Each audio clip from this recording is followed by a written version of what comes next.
Olá a todos, sejam muito bem-vindos ao programa RH Blindado.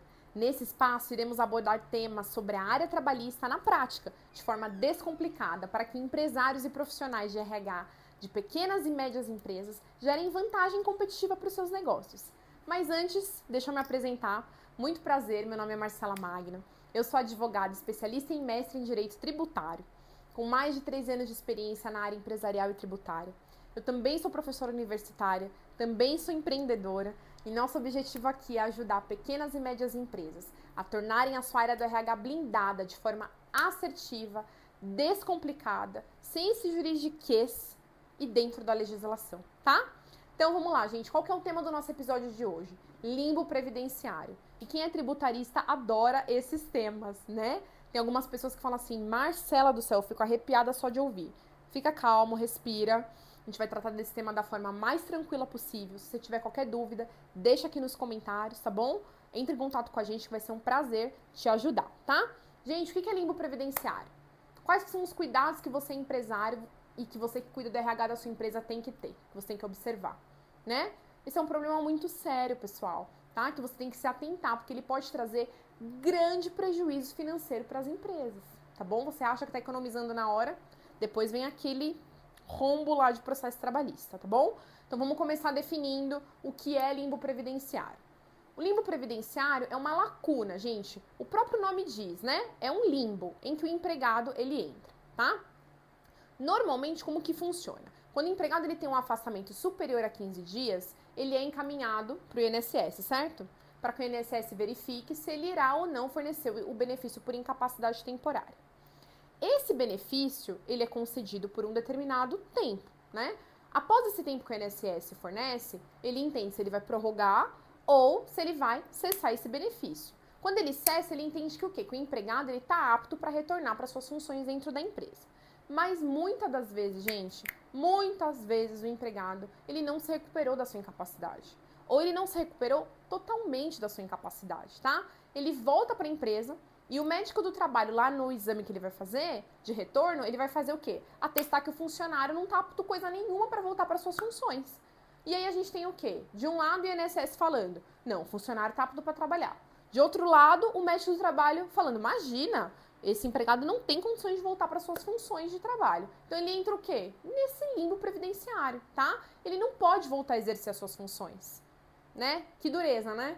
Um lado pode, do outro lado não pode, o que você tem que fazer? Então, assim, em resumo, gente, o limbo previdenciário ele ocorre quando um trabalhador ele recebe a alta médica do INSS e ele, ao procurar a empresa, ele é impedido de retornar ao trabalho pelo médico do trabalho, porque esse médico está considerando ele inapto para exercer as suas funções.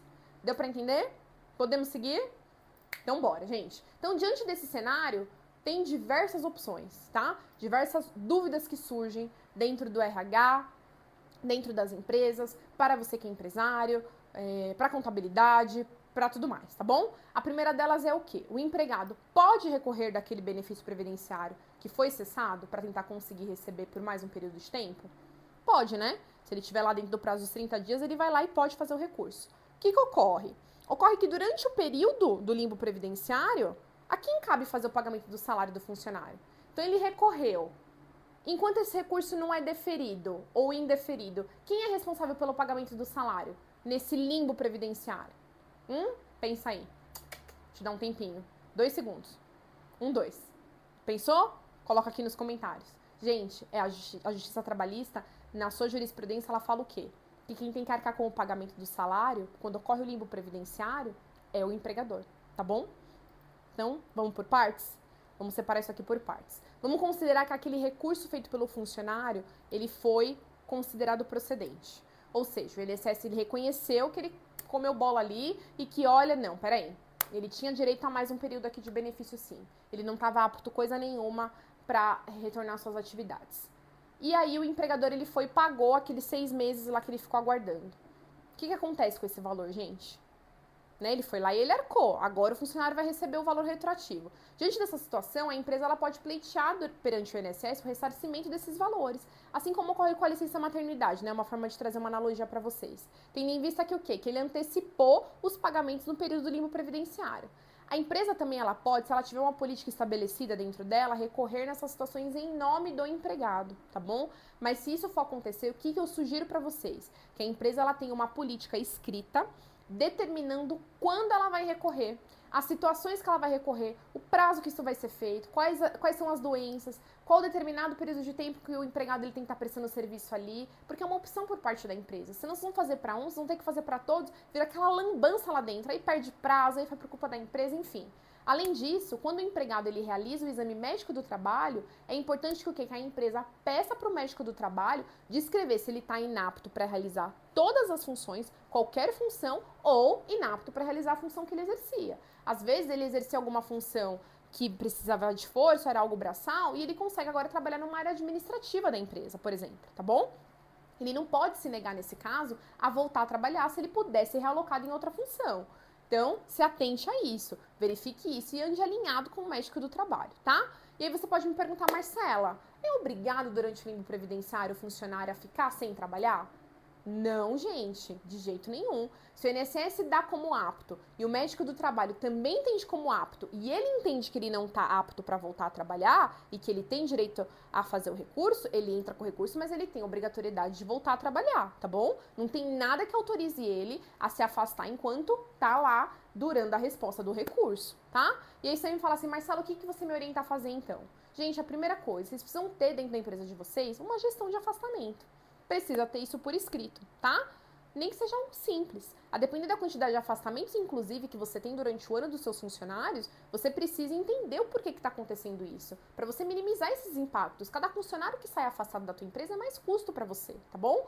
É importante também que você, pelo menos uma vez ao ano, encaminhe um comunicado para aqueles que estão nesse limbo, para que ele se apresente na empresa para ver o estado atual dele, né? Como que tá esse contrato. Teve um caso lá no escritório que a gente assumiu uma empresa e a gente fez essa gestão. Quando a gente foi mandar o comunicado, tinha até um funcionário que tinha falecido, gente. Já tinha uns anos.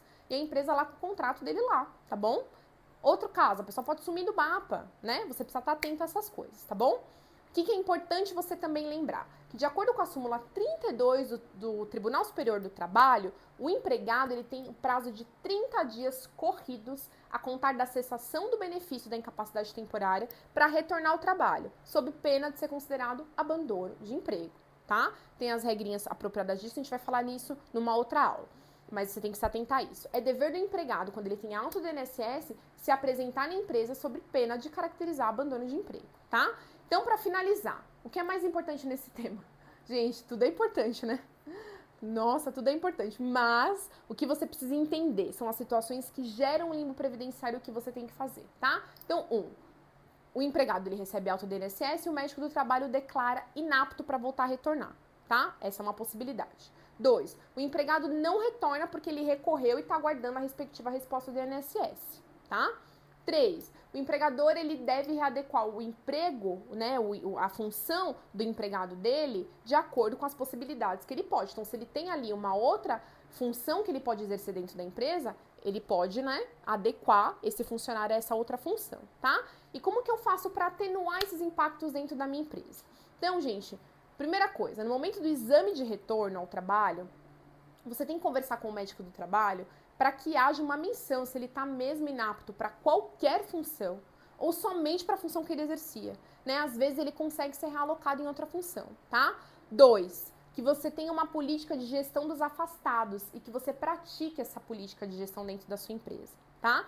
3, ao analisar, né, o período ali, lembrar que ele tem 30 dias corridos da alta do INSS para que ele retorne para a empresa, sob pena de ser caracterizado abandono de emprego. Tenha tudo isso formalizado, tá bom? E para finalizar, um ponto muito importante. Se você não efetuar o pagamento do salário desse empregado nesse limbo previdenciário, esse empregado pode entrar com processo trabalhista contra a empresa, contra você, tá bom? E com a atual jurisprudência, o que vai acontecer, gente? A empresa vai ser condenada a pagar os valores atrasados, acrescidos de multa, juros, outros encargos, multa da CLT e assim vai, tá? Além disso, pelo amor de Deus, não desligue o funcionário, tá? Sem saber as questões da estabilidade dele, porque senão você vai ter que pagar tudo de forma retroativa, tá? Depender do tipo de afastamento, se é B91, se atente a isso, tá? O seu RH, ele tem que andar de mãozinha dada ali com o seu jurídico, com a sua contabilidade, fique atento, tá bom? Pessoal, Esse foi o vídeo de hoje. Quem tiver dúvidas ou sugestões, por favor, entre em contato conosco nas nossas redes sociais, que nós teremos o maior prazer em te ajudar, tá bom? Além disso, deixem nos comentários sugestões de temas para os próximos vídeos. Um beijo grande e até a próxima. Tchau!